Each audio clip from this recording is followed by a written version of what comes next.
Muy buenos días a todas y a todos. ¿Cómo están? Muy bien. Es un placer darles la bienvenida en nombre de la Cámara de Comercio Alemana para España en este lindo lugar, agradeciendo al equipo de Cupra y de SEAT de abrirnos las puertas.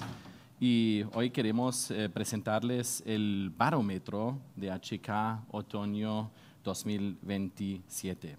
Hemos preparado este formato como como un desayuno informativo, ágil y cercano, pensando para compartir tendencias, contrastar las percepciones y dialogar en la situación real de las empresas alemanas en España. Como muchos sabéis, cada 6 meses analizamos la evolución del clima empresarial y situamos estos resultados en el contexto de la economía europea y global. Hoy presentamos la edición de otoño, una fotografía actualizada sobre cómo valoramos o cómo valoran las empresas el momento económico, sus expectativas para el año que viene y los retos que más pesan en sus decisiones. Muchas gracias entonces por acompañarnos tanto acá presencialmente en esta linda casa como online. Antes de entrar en los resultados, permítanme saludar especialmente a las personas que nos acompañarán en la mesa de debate.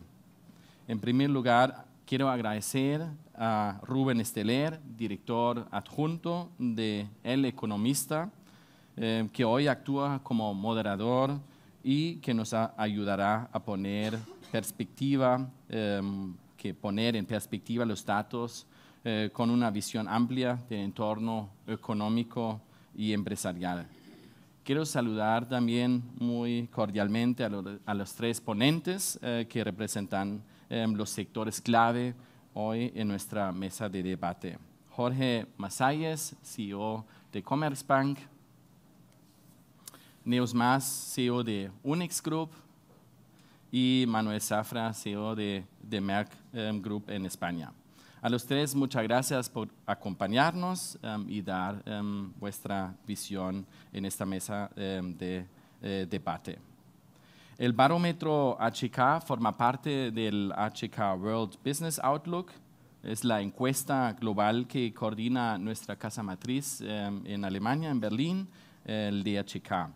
En la edición de otoño de 2025 han participado más de 3.600 empresas alemanas en todo el mundo, y lo que nos permite comparar la situación en España con la Unión Europea y también con la eurozona o otros, mercados y regiones como Estados Unidos, China o América Latina. A partir de este marco global, recopilamos las valoraciones de las empresas alemanas establecidas en España. ¿Cómo ven su situación actual? ¿Qué expectativas manejan para los próximos 12 meses? ¿Cuál es su disposición a invertir y contratar? ¿Y qué riesgos perciben en su actividad? Antes de entrar en los resultados, merece la pena situarlos en el contexto económico más reciente. La Comisión Europea ha revisado el alza de sus previsiones para 25 y 26 en un escenario todavía marcado por la tensión comercial con Estados Unidos y por un entorno global de mayor proteccionismo. Aún así, la economía europea está mostrando más resistencia de lo previsto y la mayoría de los Estados miembros experimentan una mejora respecto a la primavera. En este cuadro, ¿viene el cuadro? Bueno, acá está. En este cuadro, España vuelve a destacar como una de las economías más dinámicas de la Unión. El pronóstico para 25 se ha elevado 3 décimas hasta el 2.9%, un ritmo que prácticamente duplica la previsión de crecimiento de la eurozona. También para 26 se prevé una evolución sólida, lo que confirma una trayectoria de crecimiento sostenido pese a la incertidumbre internacional. Y en este contexto conviene destacar también algunas señales recientes de inversión alemana en España, que confirman la solidez y la visión a largo plazo de nuestras empresas. IB Vogt ha puesto en marcha en Segovia un nuevo clúster fotovoltaico de más de 513 megavatios pico, compuesto por 4 plantas solares de última generación. Y en conjunto producirán más de 1.000 gigavatios hora de energía renovable al año, suficiente para abastecer a cientos de miles de hogares y evitar centenares de miles de toneladas de CO2. Es uno de los proyectos más relevantes de la transición energética en España. En el ámbito farmacéutico, Merck ha realizado una nueva inversión de 5 millones de euros en su planta biotecnológica de Tres Cantos para ampliar capacidad y modernizar sus instalaciones. Esta inversión se suma a los más de 60 millones destinados a sus centros en España en los últimos 5 años. Y el último ejemplo, en el sector de electromovilidad, PowerCo del grupo Volkswagen, con la gestión de la obra de Toast, avanza con la construcción de la Gigafactory de baterías de Sagunto, un proyecto con una inversión prevista de unos 3.000 millones de euros, que situará a España como un actor clave en la cadena de valor europeo del vehículo eléctrico. Son ejemplos que reflejan el compromiso, la estabilidad y la confianza en un entorno económico del país y que ayudan a contextualizar los resultados que veremos a continuación. Con este contexto, tanto económico como empresarial, podemos entrar ya en los resultados de la edición de otoño de nuestro barómetro.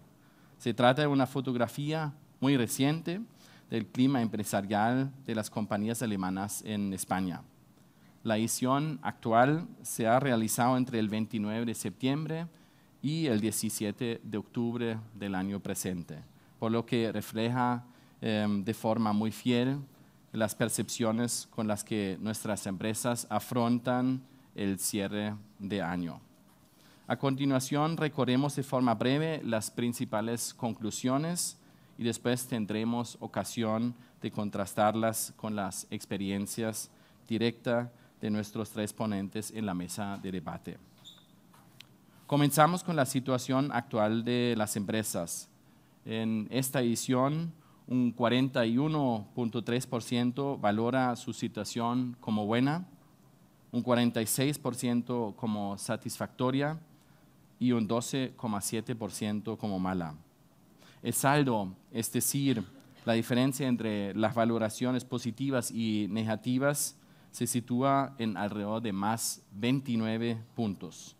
Aunque observamos un ajuste respecto a la primavera, seguimos claramente por encima del nivel de otoño del año pasado.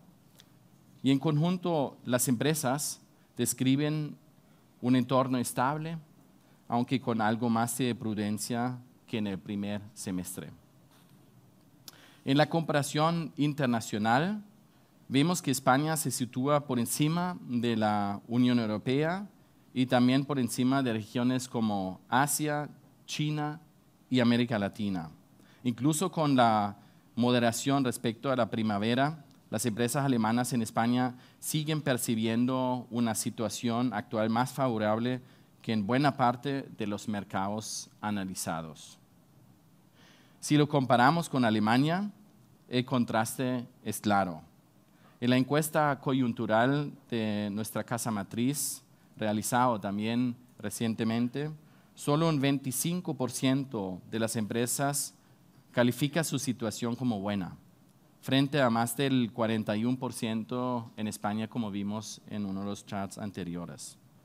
Es un diferencial significativo que subraya el mejor momento relativo de la actividad en España.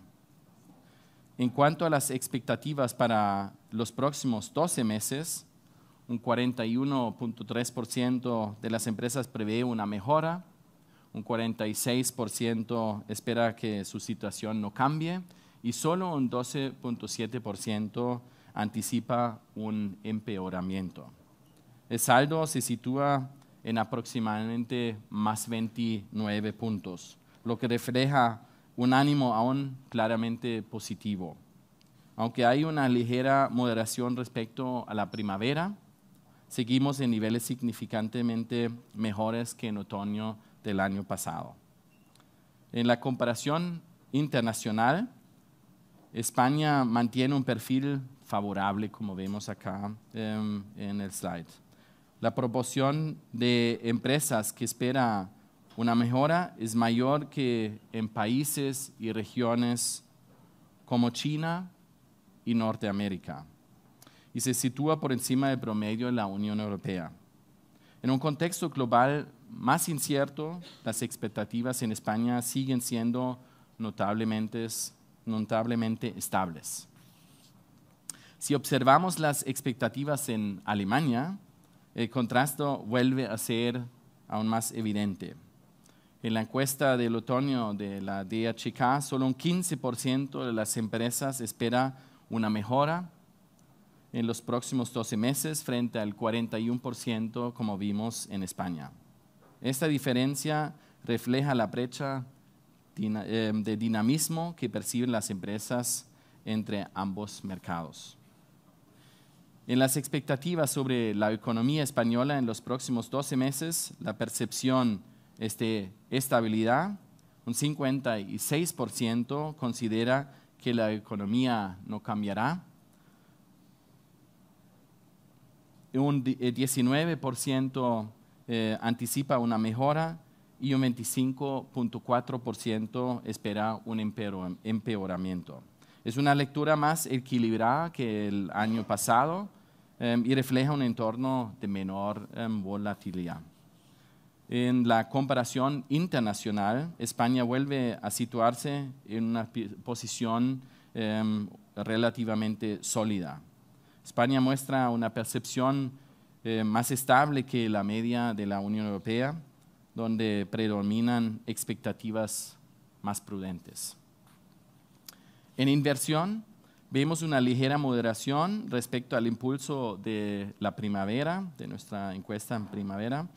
Un 31.7% de las empresas prevé aumentar su inversión en España durante los próximos 12 meses y un 50.8% la mantendrá estable y solo un 12.7% anticipa una reducción. Para esta comparativa internacional hemos excluido las empresas que indican que no realizarán ninguna inversión, de modo que los datos sean comparables con los resultados de nuestra central en Berlín. Con esta base homogénea, España vuelve a situarse en una posición destacada.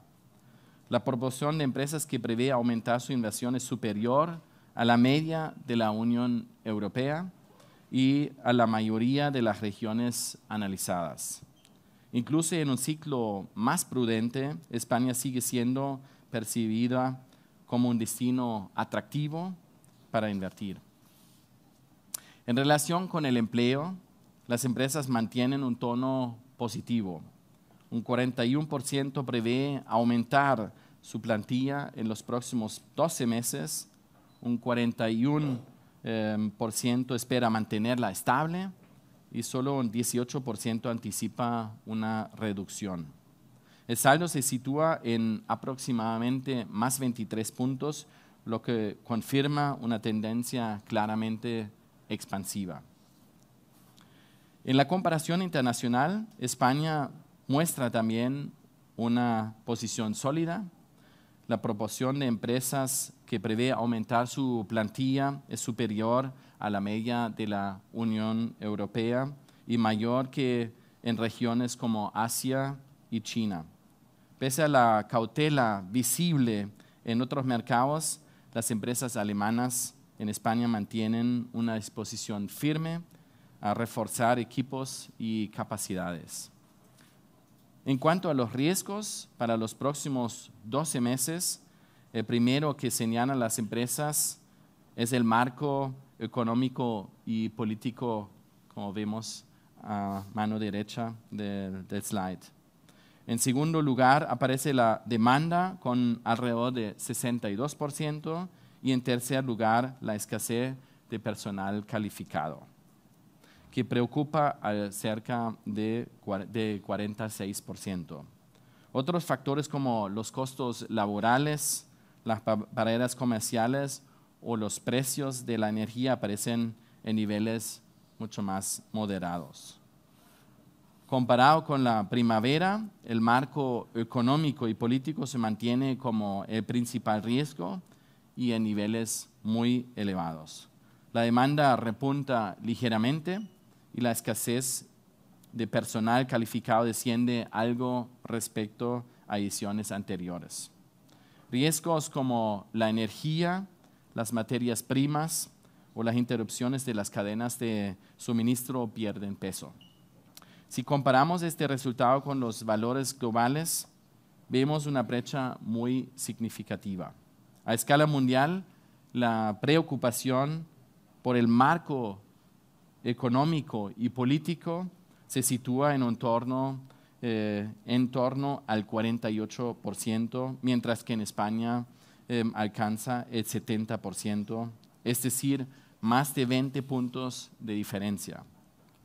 Un porcentaje tan alto que indica en nuestro país este riesgo no refleja únicamente la incertidumbre geopolítica actual, sino hay también factores internos que tienen un peso propio.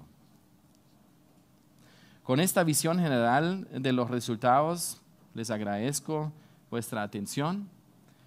Para profundizar, ahora seguimos con el debate. Muchas gracias.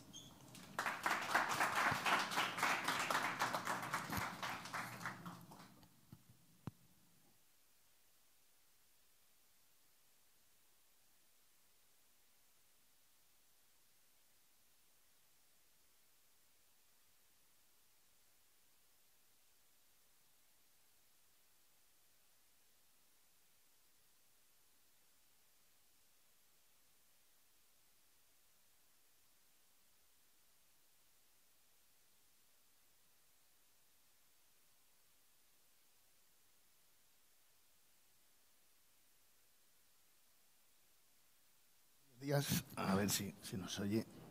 Bueno, sí, se oye bien, ¿no? Bueno, pues nada, en primer lugar pedirles disculpas por esta voz que, bueno, con la llegada del frío, pues son cosas que pasan. La verdad que los trayectos en avión y esos aires acondicionados, pues a veces generan este tipo de situaciones. Nada, pues quería dar las gracias a la Cámara de Comercio por la invitación al economista a participar en la presentación de este barómetro, que desde luego es una referencia clara en la evolución y en marcar un poco el ritmo del mercado, del sentimiento de mercado que cada semestre pues, nos ofrece la Cámara. Yo creo que es una gran herramienta de ayuda para poder discernir, ¿no?, un poco cuáles son esos riesgos. A mí me ha llamado la atención alguno de los números que he visto, que fíjate que ayer estuve revisándolo un poco con detalle y no me había dado cuenta, ¿no?, ese incremento de los costes de financiación, de los riesgos de capacidad de financiación, que seguro durante este debate por la mañana pues vamos a poder comentarlos. Pues si les parece, vamos a hacer un poco 3 bloques de conversación, uno centrado un poco en el clima empresarial, otro en los sectores y estrategias empresariales y un último de expectativas y peticiones para la Administración. Y para comenzar pues un poco la charla, bueno, yo creo que ya les ha presentado Misa, creo que no es necesario volverles a presentar, son de sobra conocidos por todos los asistentes seguro. Bueno, pues Jorge, yo quería un poco que nos interpretaras, si te parece, esta fase de estabilización del clima empresarial y si estamos ante una pausa tras la recuperación o ante un ciclo de consolidación, ¿no? Porque hemos visto que quizá en otoño somos un poco más pesimistas que en la primavera, ¿no? Quizá eso también se refleja un poco en el barómetro, pero bueno, ¿cómo lo ves? A mí siempre, bueno, gracias, Rubén. Gracias. Buenos días a todos. A mí siempre me gusta un poco dar un pequeño paso atrás, tranquilos, no me voy a extender media hora hablando, tranquilos, pero un poco entender un poco qué es lo que ha pasado en España en los últimos años, ¿no? Desde el COVID, si queremos. España es un país que con el COVID sufrió muchísimo. De hecho, fuimos el país en Europa que creo que sufrimos más, o de los que más, un 20% de reducción del Producto Interior Bruto comparado con una Alemania un 13% y una media europea de un 15%, ¿no? Cual quiere decir que quizás la economía española, sector turismo, sea lo que sea, tenemos un problemilla, que el PIB, digamos, es más volátil que en otras regiones, ¿no? Sin embargo, cuando creció, cuando COVID acabó, pues resulta que somos la economía de Europa que estamos creciendo más rápida. Con lo cual, eso un poco responde a tu pregunta, ¿no? ¿Es un milagro de un último año o es una cosa más a largo plazo?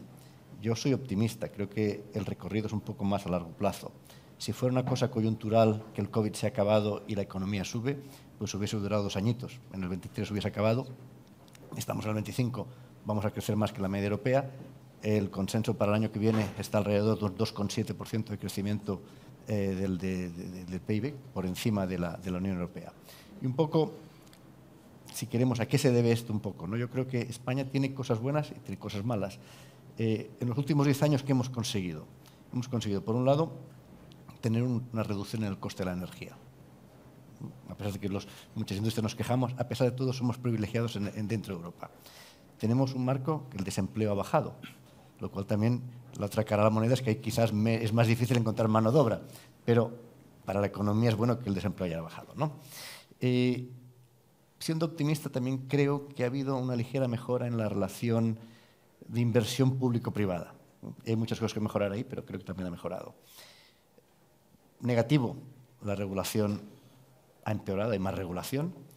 La tasa impositiva ha subido, España es más cara, a nivel personal y a nivel empresa es más caro vivir en España hoy que hace 10 años. Y por otro lado, un clima político que ha empeorado, ¿no? Ahí no me quiero entrar mucho en detalle, pero creo que estamos todos de acuerdo. Pero en resumen, creo que lo positivo que he mencionado tiene más peso que lo negativo.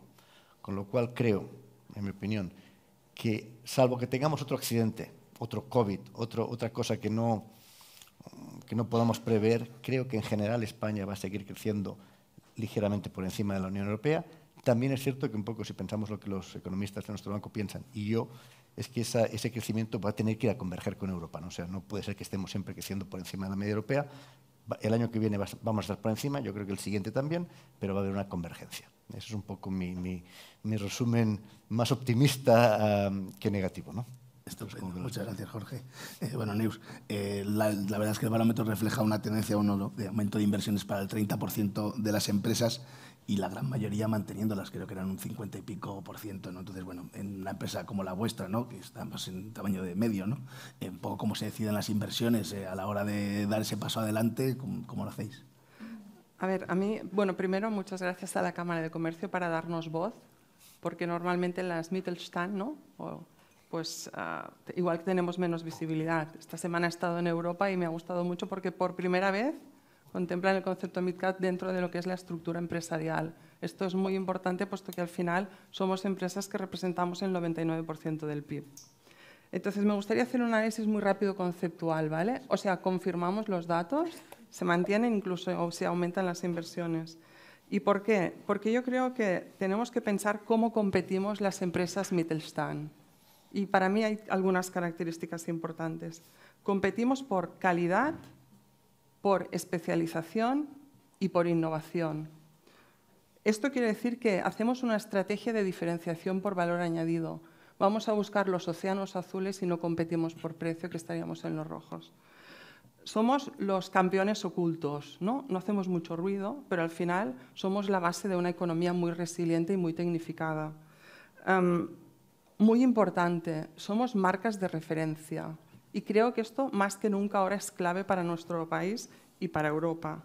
Entonces, hay 3 vectores que marcan la manera de decidir las inversiones. La primera es la mirada a largo plazo y la prudencia. Nosotros tenemos recursos finitos y nosotros no nos medimos por trimestres. Nosotros nos medimos por visión de legado y por generaciones. Pero nos tenemos que adaptar a nuevos entornos y además el mundo sabemos todos que está muy convulso. Entonces, la única manera que podemos es invertir en innovación y en I+D. Y luego tenemos un compromiso social con el territorio. Entonces, ¿en qué invertimos? ¿Qué hemos hecho? Nosotros invertimos muchísimo en maquinaria, nosotros invertimos muchísimo en tecnología. ¿Por qué? Porque hay un concepto que es muy importante para Europa y creo que en parte también, evidentemente con muchas empresas, pero las Mittelstand también, es la autonomía y soberanía tecnológica. Y esto creo que a veces se banaliza y es muy importante. Y luego la I+D en productos nuevos, en productos diferenciados. No me alargo mucho, pero es que es importante.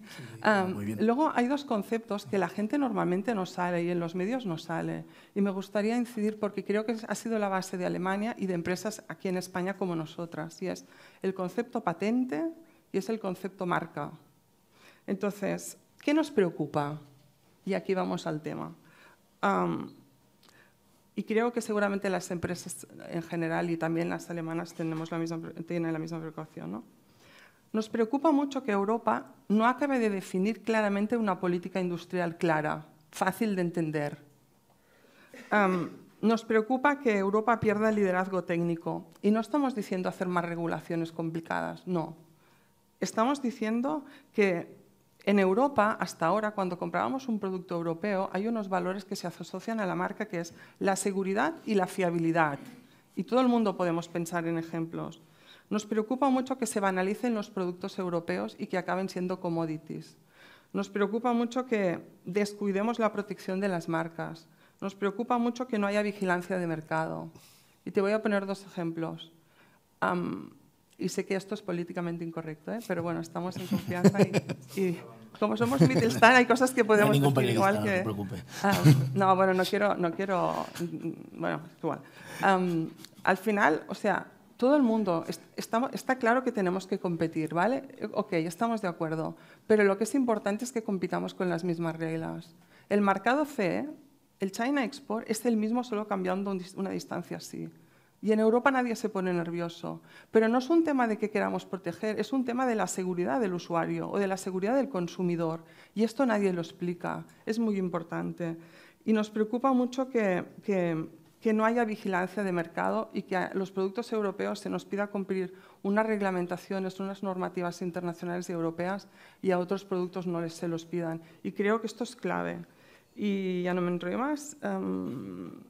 Está claro que nosotros nos tenemos que adaptar, pero yo creo que con dos condiciones. No podemos perder nuestro ADN, no podemos perder nuestros factores de éxito y Europa no puede perder su personalidad. Si Europa no sabe a dónde va, no sabe qué valores tiene que asociar a la marca Europa, estamos perdidos. Bueno, yo te cojo el guante, además es que en España tenemos la oficina de patentes y marcas en Alicante encima, ¿no? O sea, pues mira. Además, en España este tema debería ser quizá un poco más sensible, ¿no? Para los medios. Yo te recojo el guante y lo tendremos en cuenta. Manuel, el barómetro muestra un poco la confianza también, ¿no? Un poco esa estabilidad, esa prudencia respecto a la economía española, donde se ve que los datos, pues bueno, empeoran un poquito, ¿no? No sé si compartes esa sensación de estabilidad con cautela o no sé cómo lo llamarías tú. Bueno, yo creo que desde el punto de vista empresarial y bueno, en todas las relaciones que tienes y conversaciones que voy teniendo con otros CEOs de otras compañías, sí se respira esa un poco estabilidad desde el punto de vista de empresa, ¿no? Pero es cierto que se mira con cautela. Y yo creo que el barómetro refleja muy bien por qué el mundo empresarial mira con cautela, ¿no?, esta situación más o menos optimista o positiva que se vive actualmente, ¿no? Y lo refleja muy bien en el sentido de que se mira con cautela por el entorno político, no solamente el nacional, sino también el internacional, ¿no? Todos sabemos el cambio geopolítico que está habiendo, las tensiones políticas y económicas que se están produciendo, que afectan a los mercados localmente y a las compañías globalmente.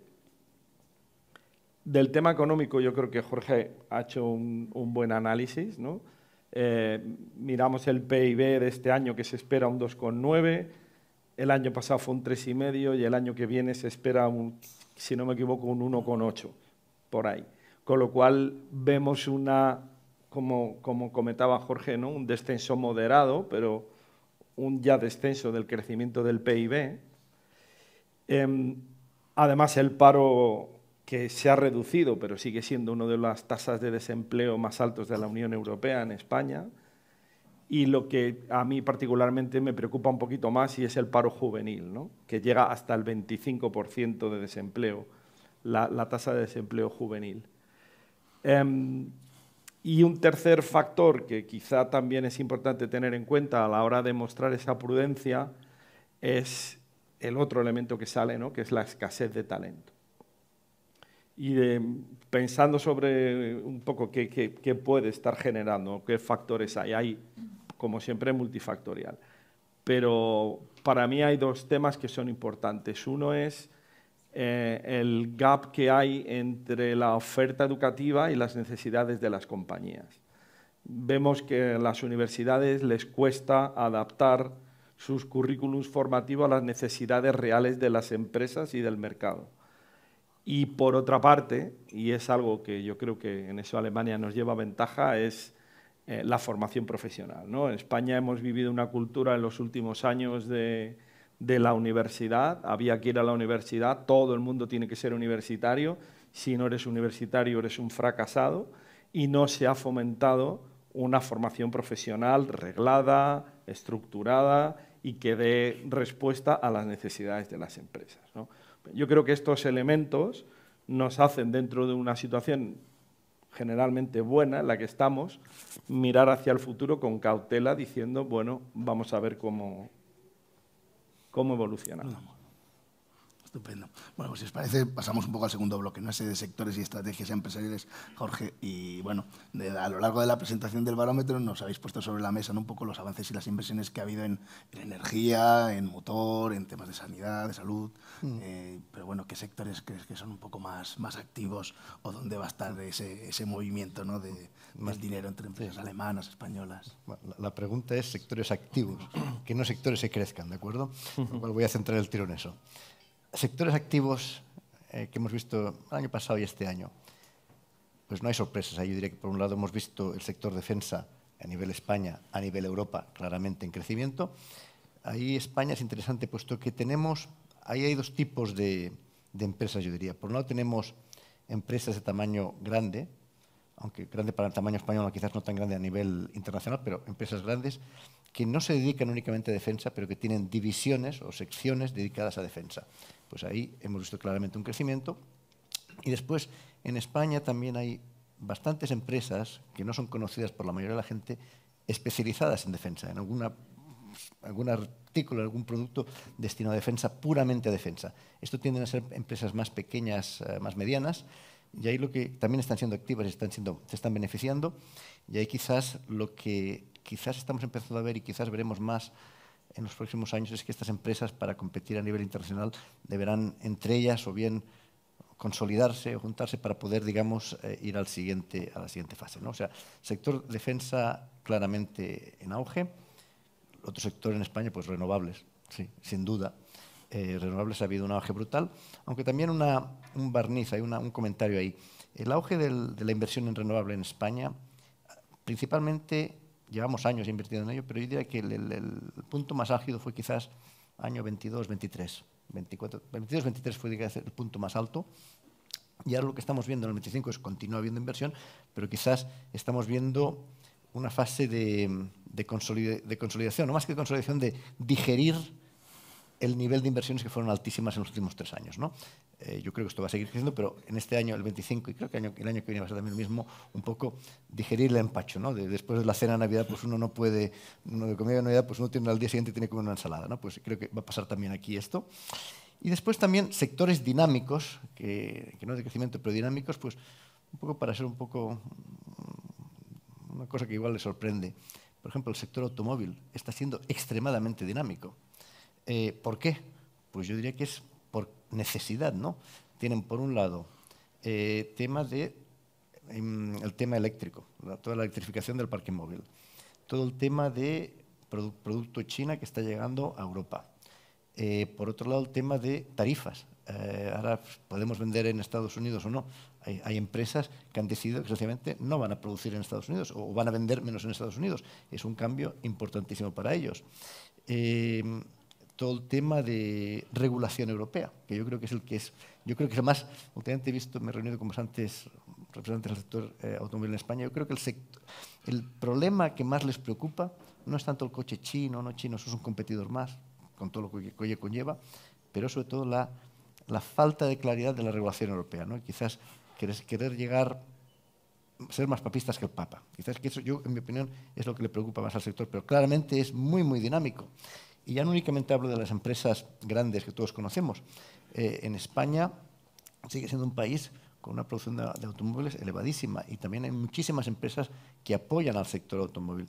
Empresas más pequeñas, pues ahí estas empresas también están siendo extremadamente activas en posicionarse para el año que viene. Nosotros mismos estamos trabajando con varias empresas de estos sectores donde estamos viendo que incluso empresas españolas están empezando a adquirir empresas alemanas del sector automóvil. O sea, hasta ahí llega el dinamismo, ¿no? La pregunta es dinamismo. Pues yo creo que es eso, o sea, dinamismo, defensa, renovables y no olvidemos sectores tradicionales, sobre todo sectores tradicionales que están intentando reinventarse un poco, ¿no? Claramente dinamismo en la economía española es dinámica. Neus, bueno, lo comentaba un poco Manuel antes, ¿no? La falta de ese talento, de esa formación profesional, de esos avances, ¿no? Pero al final una empresa como la vuestra entiendo que necesita de perfiles quizá muy específicos, ¿no? No sé si estáis viendo una cierta preocupación por esa falta de capacidad humana para contratar y también hablábamos un poco del incremento de los costes laborales, ¿no? Que era uno de los riesgos que identifica el barómetro. No sé si también se está viendo, ¿no? Sí, bueno, Manuel ya lo ha dicho, ¿no? Pero me gustaría, para decir algo un poco diferente, explicar la reflexión que hicimos nosotros, ¿vale? O sea, nosotros no somos Google. Nosotros no podemos pagar sueldos estratosféricos porque el mercado no nos lo paga, el cliente no te paga. Entonces, hicimos una reflexión y hicimos algunas preguntas. La primera es, ¿qué es el talento? Porque es una palabra que se utiliza mucho, ¿no? Pero ¿qué quiere decir el talento? Y al final dijimos, el talento, y yo creo que hay una cosa, es mi opinión personal, que en los últimos años ha pervertido un poco el sistema, que es, se ha fijado mucho este concepto de marca personal. Yo no me gusta mucho, ¿vale? Yo creo que el talento es un talento colectivo y tenemos que incidir en esto. Es una suma de capacidades, es una suma de habilidades, es una suma de actitudes puestas al servicio de un fin. Es igual la edad, es igual el sexo. Lo importante es que vamos todos juntos remando hacia una misma dirección. Entonces, el talento tiene que ser colectivo y tiene que estar por encima de las individualidades y al servicio de la cultura y de la marca de la empresa, primer punto. Entonces, es verdad que hay escasez. Y nosotros, las empresas como nosotros, competimos con enormes empresas y con startups. Y yo pregunté, oye, los jóvenes, ¿por qué queréis ir a una startup? ¿Por qué nos gusta nuestra... Yo estoy en el sector industrial, perdón, es material eléctrico. ¿Por qué nos gustamos? Oye, somos empresas, la nuestra tiene 60 años, innovamos, tenemos I+D. Es que, Neus, no sois sexys. ¿No sois sexys? Y yo digo, coño, ¿y qué quiere decir? Esto no sé cómo hacerlo. Entonces, la conclusión, ¿cuál es? Tenemos un problema de percepción. O sea, la gente joven, y me parece genial, diríamos que una startup hay mucho emprendimiento, pero hay poco recorrido. Pero han sabido conectar muy bien con la gente joven. ¿Por qué? Porque es la idea de dinamismo, la idea de juventud, la idea de flexibilidad, ¿no? Entonces, segunda pregunta, que yo cogí un grupo de gente joven y les pregunté, oye, vale, vamos a intentar evolucionar la imagen de nuestra industria. ¿Qué buscáis? Entonces hice un resumen, lo digo rápido, pero creo que es importante. Primero, muy conceptual es esto, Cultura con propósito. Queremos trabajar en un proyecto que trascienda, ¿no? Que colabore en algo. Tercero, una marca aspiracional, una marca que nos dé unos valores con los que nos identifiquemos. Estamos muy preocupados por la salud mental. A mí mis hijos me lo dicen, siempre os vemos estresados, todo el mundo está... Una gran preocupación por el medio ambiente. Queremos estar cerca de los decisores para poder aportar. Entonces, todo esto, como nosotros no podemos entrar en una espiral inflacionaria, hicimos unas cuantas cosas. La primera es, definimos nuestro propósito. La segunda, redefinimos nuestros valores y nuestra cultura. La tercera, hicimos programas de salud mental, incluso de mindfulness, ligado a aceptación y resolución de conflictos. Que yo aquí pensaba, esto en un entorno tan técnico, me van a decir, y o sea, fue muy bueno el resultado, me sorprendió, muy bueno. Y hemos intentado dar mayor movilidad interior y buscar gente de otros países. Y bueno, supongo que al final es que cada empresa encuentre su manera, ¿no?, para captar este talento, porque el problema es que a veces no vienen porque no nos conocen, no porque no les gustemos. Y para enamorar primero tienes que conocer, ¿no? Bueno. Yo creo que sí. Es muy casual, pero... Y, Neus, y en este contexto un poco la automatización de procesos o la formación dual, ¿cómo la integráis en la compañía? ¿De algún modo? ¿Nosotros? Sí. A ver, nosotros, bueno, hace años ya que estamos automatizando y robotizando toda la parte que podamos, porque dentro de los costes laborales hay una cosa que no se habla tanto, bueno, ahora se empieza a hablar, que es el absentismo. Y esto es un problema muy importante. Y esto es, no solo es el salario que tú le pagas a una persona, que oye, perfecto, y todos queremos y tenemos derecho a ganarnos muy bien la vida, sino es eficacia, es que yo, por ejemplo, o sea, nosotros no ponemos reuniones fuera de las 8, pues de 8 a 5, por ejemplo, ¿no? No ponemos reuniones fuera. Ahora lo que intentamos es que durante estemos allí, estemos a lo que tenemos que estar, ¿no? Pero creo que el absentismo es un tema que se tiene que analizar bien, porque si no, lo que va a pasar entre la escasez y el absentismo es que todo el mundo lo va a robotizar todo. Y luego tendremos un verdadero problema y no será el coste laboral, sino realmente será qué vamos a hacer, ¿no? Entonces, bueno, sí que invertimos en toda esta parte. Bueno. Manuel, bueno, nos ha contado antes un poco que habéis hecho ya una inversión en Tres Cantos. Yo creo que cuéntanos un poco cómo se va a reforzar esa base industrial de vuestra compañía. Sí, bueno, a ver, Merck apostó por España ya hace 100 años, cuando decidió venir a hacer operaciones comerciales a España, que celebramos el centenario el año pasado, pero también apostó hace 50 años por establecer su producción industrial en España, ¿no? Hace 50 años se abrió la fábrica de Mollet del Vallès, ahí tenemos una fábrica química y una fábrica farmacéutica. Y hace 35 años se abrió en Tres Cantos la fábrica biotecnológica, donde fabricamos hormonas para tratamientos de infertilidad y tratamientos de niños, principalmente con déficit de hormona de crecimiento. Como decía Misha, bueno, las fábricas hay que mantenerlas tecnológicamente al día, hay que mantenerlas, hay que aumentar la productividad. Y eso hace, bueno, pues, que tener fábricas, lógicamente, seas un polo de inversión dentro de la compañía. Se han invertido 60 millones en los últimos 5 años para modernizarlas, digitalizarlas y aumentar la productividad de las fábricas, y ahora 5 millones en Tres Cantos, que, bueno, pues para nosotros es importante, pero sobre todo, hablando de propósito, es... desde esa fábrica se tratan, con los productos que fabricamos ahí, se tratan 80.000 niños en el mundo con déficit de hormona del crecimiento. Entonces, cualquier aumento de productividad es un beneficio social también, ¿no? Y que también nos mueve mucho. Al final, esas inversiones significan que el Grupo Merck sigue considerando España un país atractivo para tener su base industrial y para seguir invirtiendo. Para nosotros, localmente, significa seguir siendo un país estratégico dentro del grupo. Significa reforzar el tejido industrial español. Al final, y yo creo que en un entorno hispano-alemán se sabe muy bien la importancia del tejido industrial dentro de la economía, y reforzarlo no solamente porque haya fábricas, sino porque la industria farmacéutica es una industria líder en innovación y en I+D, y eso hace que no solamente aumente el tejido industrial, sino que aumente de una manera cualitativa también.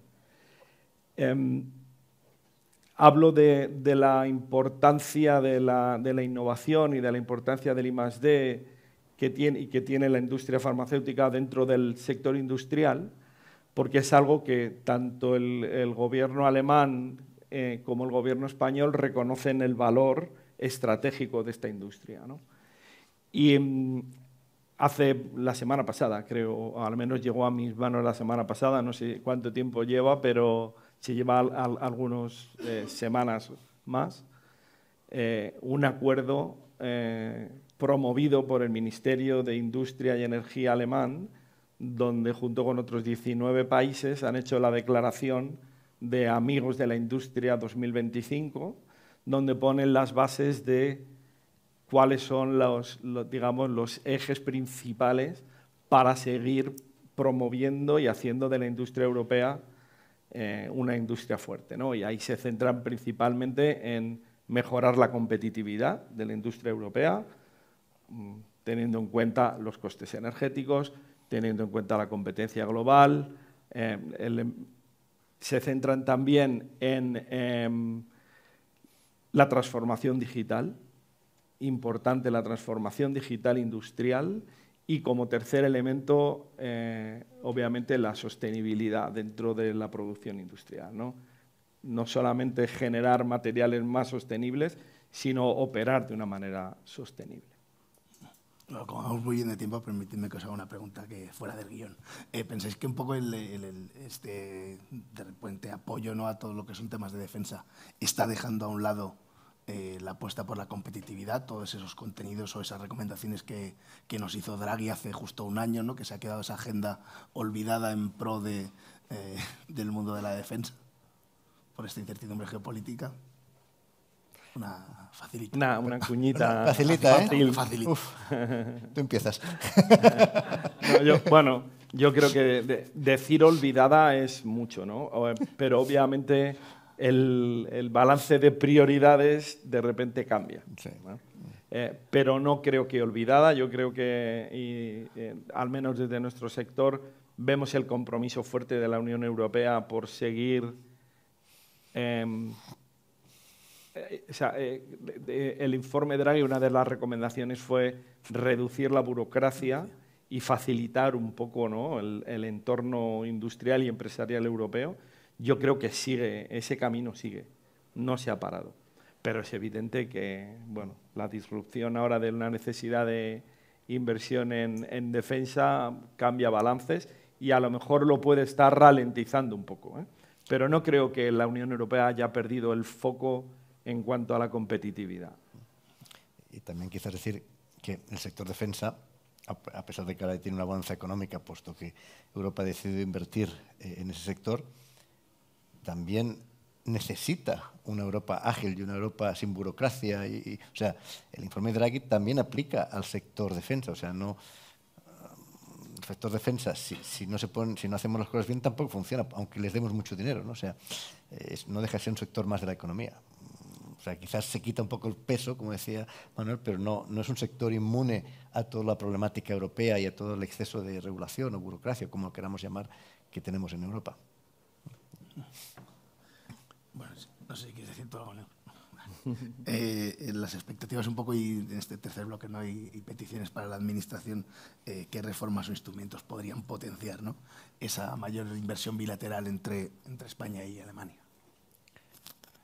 Bueno, empezando un poco así en plan genérico, como me gustan las cosas. O sea, España y Alemania son países que llevan de la mano mucho tiempo juntos, ¿no? Hemos compartido rey, históricamente. A los alemanes les gusta España, y no hablo únicamente de Mallorca, hablo de España. Y les gusta trabajar con españoles, ¿de acuerdo? Con lo cual, pues hay mucha historia. Bueno, Manuel decía que 100 años, ¿no? En España, o más de 100 años, nosotros llevamos en Madrid 72 años. Creo que somos el segundo banco extranjero en llegar a España. Con lo cual, algo hay, ¿de acuerdo?, que atrae a los españoles y a los alemanes. Y no es únicamente mano de obra barata y todo esto, ni mucho menos. Esto quizás lo fue en los años 40, pero no. Quizás un poco la pregunta es, cuando a mí me llaman de Alemania, del Consejo de Administración, y me preguntan, ¿qué es lo que me preguntan de España, ¿no? Y me preguntan, por lo general, tres cosas, yo diría. Por un lado, me dicen, Jorge, explícame esto de España, el milagro este económico que tenéis, lo cual es bueno, con lo cual quiere decir, ahí no hemos de mejorar muchas cosas, continuar. Eso es bueno. Pero hay dos cosas que me preguntan siempre, y ahí tenemos que mejorar, a nivel país. Por un lado me explican, a ver, explícame esto de la inestabilidad económica. A ver, ¿cómo es posible que hay un gobierno que están a matar uno con otro, pero después se hacen las paces? O sea, explícame esto de la inestabilidad, y ahora que hay un gobierno central y después hay uno aquí y otro allá. Esto, y nos explica, ojo, y Alemania, si nos fijamos, el modelo político no es tan diferente al español, con gobierno central y regional, etc. Pero es una cosa que no se entiende. Y lo que no se entiende y lo que no se acepta es el tema de la corrupción y el amiguismo. Esto es un tema que España tiene que mejorar. España tiene que mejorar, España y todas sus regiones, o sea, no me quiero meter en temas políticos, pero tenemos que mejorar la percepción de España. Gracias a Dios, España es más que la suma de sus políticos. Y también, gracias a Dios, la España es mejor que la percepción que se tiene de España.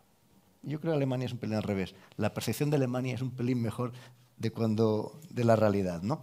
Pero, ¿qué se tiene que mejorar? Pues se tiene que mejorar eso.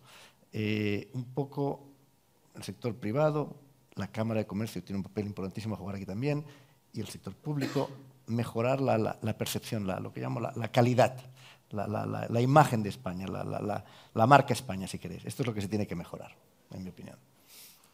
Bueno, Neus, yo estoy seguro que tú nos vas a contar un poco qué medidas en materia fiscal son más urgentes. Vas a entrar, no sé, un poco más al barro, va a pedir hay ciertos cambios, ¿no?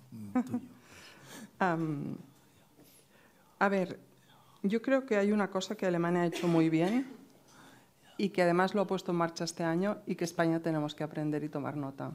Y además va muy bien porque recoge nuestro espíritu de lo que llevamos tiempo diciendo.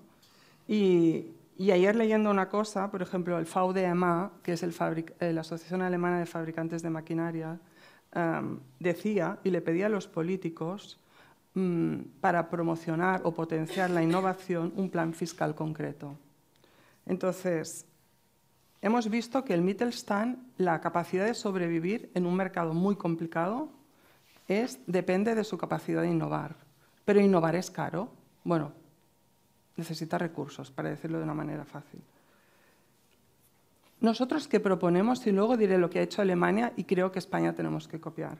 Primero, se tienen que... nosotros no pedimos subvenciones. Nosotros lo que pedimos son incentivos fiscales, que es diferente. Porque una subvención te da votos, pero crea mucha burocracia y es muy ineficiente. Y si no, leer fondos, que tampoco entraremos en el tema, ¿no? Primero, pedimos... Si quieres, sí. No, tampoco no es mi libro. Aumentar y unificar las deducciones fiscales, ¿vale? O sea, ahora en España tenemos un I+D general del 25%, pero una deducción de IT 12%. Y los grandes titulares es digitalizar España. Pero si las empresas que lo estamos haciendo, como mucho te puedes deducir un 12% y nos lo discuten todo. O sea, es que es absolutamente contradictorio. Reforzar la seguridad jurídica, este punto es muy importante, y simplificar los procesos, lo que decía Jorge, reducir la burocracia. Segundo, permitir la libertad de amortización en medios productivos. Oye, que cada empresa gestione las amortizaciones como necesite. Tercero, exoneración en impuesto de sociedades sobre beneficios no distribuidos y reinvertidos. Porque al final, si nosotros tenemos que hacer una fábrica nueva, oye, qué mejor que las empresas guarden una parte de lo que ganan para reinvertir. Esto es muy bueno para el país. No pedimos que nos den dinero. Lo que decimos es, déjennos administrar el dinero que tenemos como queramos. ¿Qué ha hecho Alemania? Y a mí me encanta y creo que, bueno, me gusta mucho Alemania y creo que hacéis cosas muy bien y que tenemos que tomar nota. Y una de las cosas es no sé si lo diré bien, pero la ley Wachstumschancengesetz, ¿vale? Que es brutal. O sea, el objetivo es mejorar la liquidez de las empresas e incentivar la inversión y además han puesto también el foco en la Mittelstand. ¿Y qué han hecho? Y acabo. Primero, introducir la deducción inmediata y acelerada en inversiones en activos fijos, por ejemplo, maquinaria. Segundo, refuerzo deducciones en I+D, 25% para las empresas grandes y para las Mittelstand 35%. Y simplifica los trámites burocráticos. Tercero, introduce la superamortización del 30% para inversiones entre el año 25 y 28. Y último, baja el impuesto de sociedades del 15 al 10 entre el año 28 y 32. Resumen y acabo. Se potencia la innovación con deducciones fiscales robustas y simplificadas. Se facilita la reinversión para modernizar nuestras industrias y se da liquidez con libertad de amortización. Porque si queremos tener una economía resiliente y una industria resiliente, al final las que lo hacen son las industrias. Ya está. Déjame que haga un poquito de Pepito Grillo. Bueno. Pero claro, la capacidad financiera alemana no es la capacidad financiera española, ¿no? A la hora de tema fiscal. No sé si crees que se podría llegar a emular en ese mismo nivel, porque claro, al final el impuesto fiscal... Bueno, es que ahora es un tema que no acabaríamos y sé que tenemos el tema muy... Tranquila, que no. Yo creo que al final el problema es que se hacen lecturas súper superficiales de las cosas. Y a mí una cosa que me gusta mucho de Alemania es que son súper pragmáticos y van al fondo de las cosas. Y aquí nos estamos jugando el país, nos estamos jugando la industria y nos estamos jugando la supervivencia de las empresas. Si no, España acabará vendiendo por precios, seremos unas maquilas de gente que vendrá de la otra punta del mundo. Entonces, el 99% de las industrias son Mittelstand. Entonces, la fiscalidad es un ejemplo importantísimo. Oye, ¿a mí por qué no me puedo deducir si yo invierto en IT? ¿No me están diciendo que me tengo que digitalizar? Yo no pido nada. Yo solo digo, oiga, déjamelo deducir. Entonces, yo creo que la gran diferencia con Alemania es que tienen conceptos muy claros de las cosas. Y podemos entrar en 1000 debates, pero tampoco creo que sea el foro. Pero luego, aparte, hablamos lo que quieras. Y además, justo nos queda ahí una pregunta, ¿no?, que era para Manuel, que va un poco en otro punto de los que yo creo que son claves y van muy en línea de lo que estaba comentando Neus, ¿no?, que es un poco como reforzar ese atractivo de España en la parte de polo de innovación y producción avanzada para no convertirnos en ese riesgo de maquila, ¿no?, en el país. Bueno, yo creo que España sí que es un país atractivo para venir e invertir, y al menos desde el grupo Merck así se ha considerado, como expliqué antes, ¿no? A pesar de que la competencia es realmente grande, ¿no? Tú piensas y dices, bueno, Merck es una empresa alemana con sus intereses principales en Alemania, en Europa, perdón, España está en Europa. Sí, pero somos una empresa alemana, pero que tenemos vocación global y operamos a nivel mundial en 65 países, ¿no? Entonces, al final, España está compitiendo con el resto del mundo a la hora de poder atraer las inversiones. ¿Qué nos hace atractivos? Bueno, por un lado, que somos un mercado importante, ¿vale? En el sector farmacéutico, España es el cuarto país europeo en cuanto a tamaño y el noveno en cuanto a nivel global.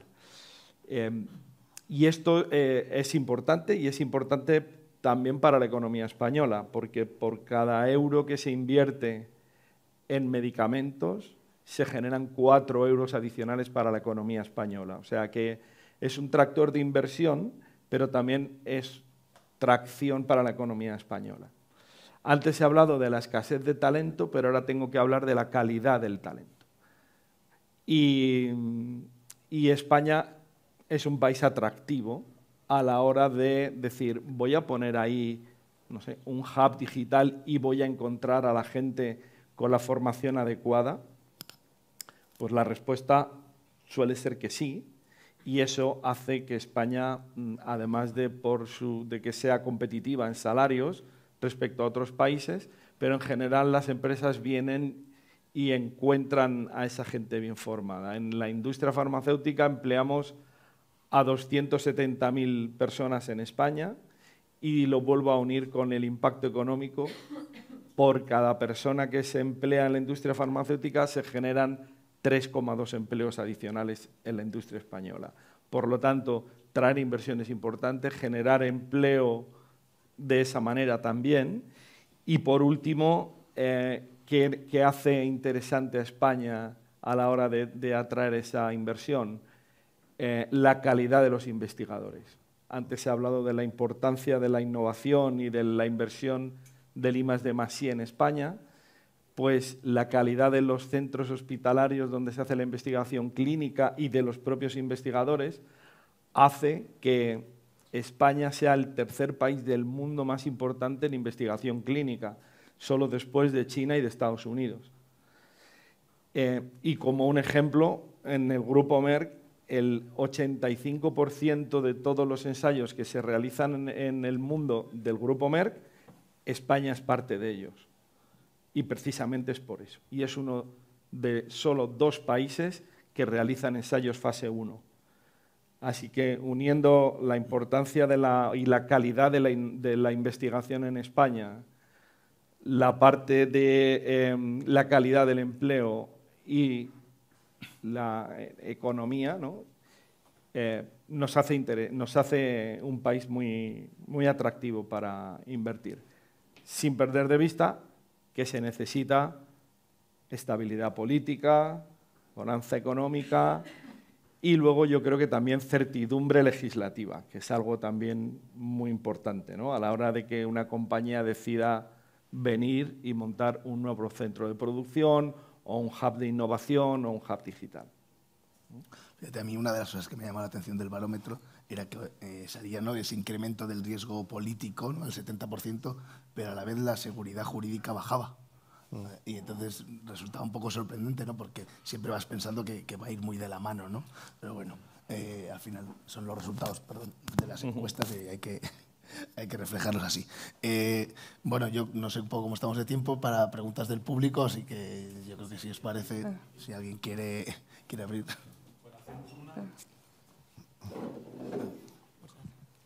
Muchas gracias a los 3. Me voy a levantar para que me veáis mejor. Muchas gracias, súper interesante, muy profundo, sobre todo Neus, muchísimas gracias, de verdad. Era como, yes. Bueno, gracias. Yo tengo una pregunta especial a ti. Nosotros trabajamos, somos pro de servicios, trabajamos tanto para multinacionales como para Mittelstand, para ambos mundos, ¿no? Multinacionales y Mittelstand. Y lo que me preocupa un poco es cuando Mittelstand decide hay que profesionalizarse y empezamos a copiar cosas de las multinacionales, del concerno, etc. Y allí es donde observo a veces que sí que se deja de pensar a largo plazo, vamos a hacer algo más trimestral, más presión por el crecimiento. A nivel de cuidar al empleado, que ha sido también muy ejemplar en el Mittelstand, también empezar una cultura más de performance-driven, no tanto cuidar al empleado. Entonces, sí que a veces veo que eso está pasando y quería preguntarte si compartes esa visión.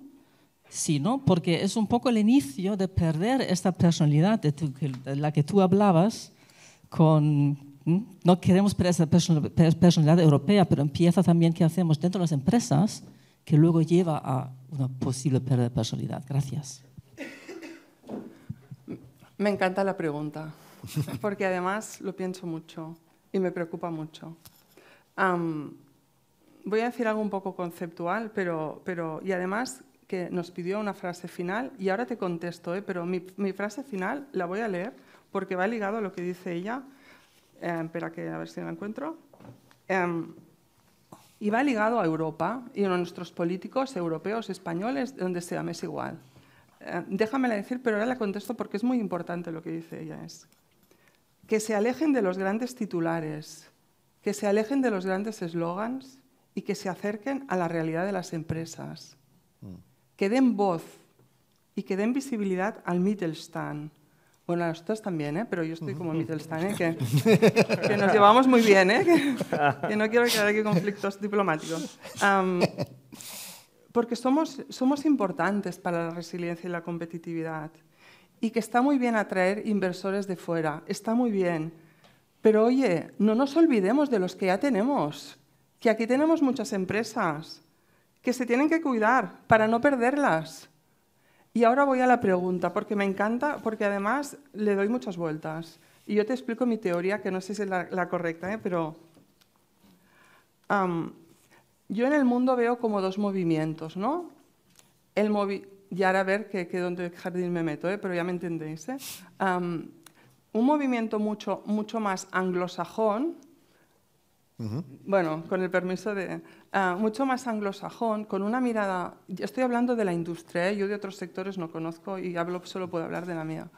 Con una mirada muy financiera, que esto era la época muy de la City inglesa, ¿no?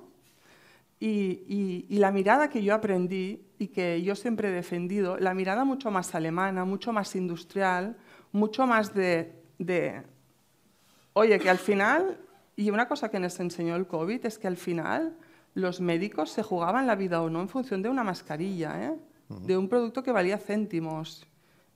Y aquí hay un gap, a ver cómo lo sé explicar, aquí hay un gap para mí en la industria a veces y hay una tendencia a cada vez más tener perfiles muy financieros, que son muy importantes, pero se tienen que sumar a perfiles muy industriales.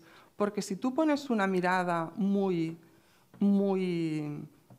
solo financiera y te olvidas de la otra, tienes una mirada muy económica pero poco técnica.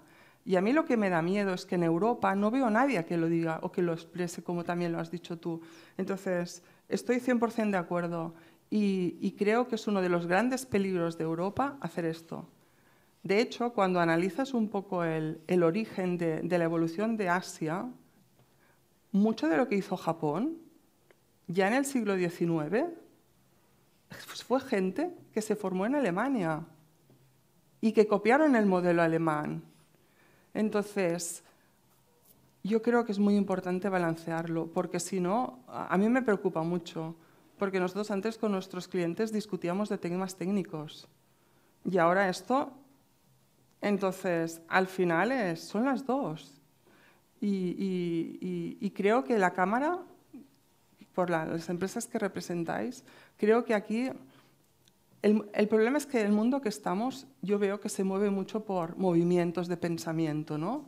Y a veces poca profundidad y mucho por esto digo lo de los eslóganes. Yo cada vez que sale la palabra, no sé, digital y sostenibilidad, digo, ahora dice, no, ya hemos cambiado la agenda verde por la agenda limpia. Bueno, vale, pero vayamos a qué quiere decir esto, porque si no la gente no lo entiende. Luego Europa está muy lejos de la gente, pero es que la gente no lo entiende. Y creo que es muy importante lo que dices y lo defiendo 100%, que se tiene que recuperar la base, porque al final, repito, en el COVID la gente se salvaba la vida o no por una mascarilla. Entonces, el servicio es muy importante, pero el producto es la base, porque esta semana estábamos en Bruselas y hablando con un señor y tal, decía, no, tenemos que hacerla ya, no sé qué. Decía, sí, muy bien, pero oiga, nosotros vivimos, yo como, del salario que gano, vendiendo bridas, vendiendo canales y vendiendo, ¿sabes? Está muy bien lo que haremos, pero ¿de qué vivimos ahora? Entonces yo creo que se tiene que balancear corto, medio y largo, porque si no hacemos el cuento de la lechera, pero ¿de qué vivimos ahora? Y sobre todo, que Europa y Alemania y España no pierdan su personalidad y sus fortalezas, porque también siempre es más bonito el jardín del vecino que el tuyo, ¿no? ¿Pero realmente conoces el jardín del vecino? ¿O te enseña cómo quiere que es que tú lo veas? Y me gusta mucho, de verdad, yo estoy muy preocupada y intentamos, cuando alguien se nos sube mucho, decir, que esto es picando piedra, ¿eh? No nos olvidemos cómo se han construido las cosas, porque estamos en un mundo que todo parece fácil y de fácil no hay nada aquí. Bueno, perdona si me he extendido, ¿eh? Yo quería decir que estoy, desde el sector financiero, 100% de acuerdo. Ay, muchas gracias. No, porque el sector financiero, el objetivo, el financiero del turno de una empresa es el mecanismo que una empresa tiene para llegar a un objetivo final. Pero el objetivo final es largoplacista y tiene que estar claro. Lo otro son las herramientas que tenemos para llegar. Asegurarnos que nos tardaremos 10 años, y en estos 10 años tenemos que asegurarnos que no quebramos, que tenemos los recursos, etc. Pero lo importante es el objetivo final. Y eso es parte de lo que decía esto, un poco pensar a largo plazo, el ADN de la empresa, etc. No los resultados a diciembre del año que viene. Y me he olvidado una cosa, pero creo que es muy importante, que esto a veces también se olvida como concepto, y es la cultura de las empresas. Cuando una empresa tiene 100 años, 60, 70, 20, 30, oye, algo bien habrán hecho, ¿no? Entonces, parece que el que llegue nuevo tiene que cambiar todo. Y nosotros decimos, yo lo digo internamente, nosotros no tenemos que hacer revoluciones, ya la hicieron los franceses. Nosotros tenemos que hacer evoluciones. Nosotros no podemos menospreciar el esfuerzo de la gente que lleva muchos años, ni tampoco la frescura de la gente joven. Tenemos que coger lo mejor de todos, pero tenemos que ser fieles a nuestra cultura. Porque es la base. Y esto a veces, y también los políticos, dicen, no, total es igual, hacen el mismo producto. No, no, perdona.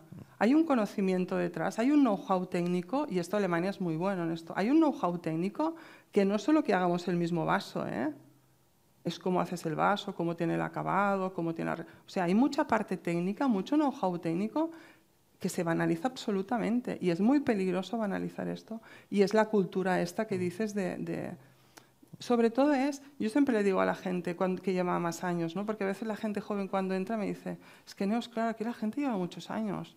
No es tan fácil entrar, o sea, no es tan fácil. Y digo, tenéis razón. Entonces a la gente más mayor les digo, es que tenemos que explicarles a los jóvenes el por qué hacemos las cosas. Bien, yo creo que tenemos que terminar agradeciendo a la mesa de debate.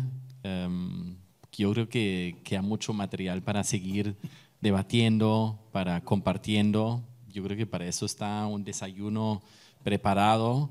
Así que los invito a, digamos, seguir adelante, a compartir ese desayuno y seguir, digamos, ese diálogo tan fructífero. Gracias por ser una excelente embajadora, Neus. Gracias también a Rubén Estelar por la moderación, por acompañarnos del Economista. Gracias también a todos los que nos acompañan online y hasta la próxima vez. Muchas gracias.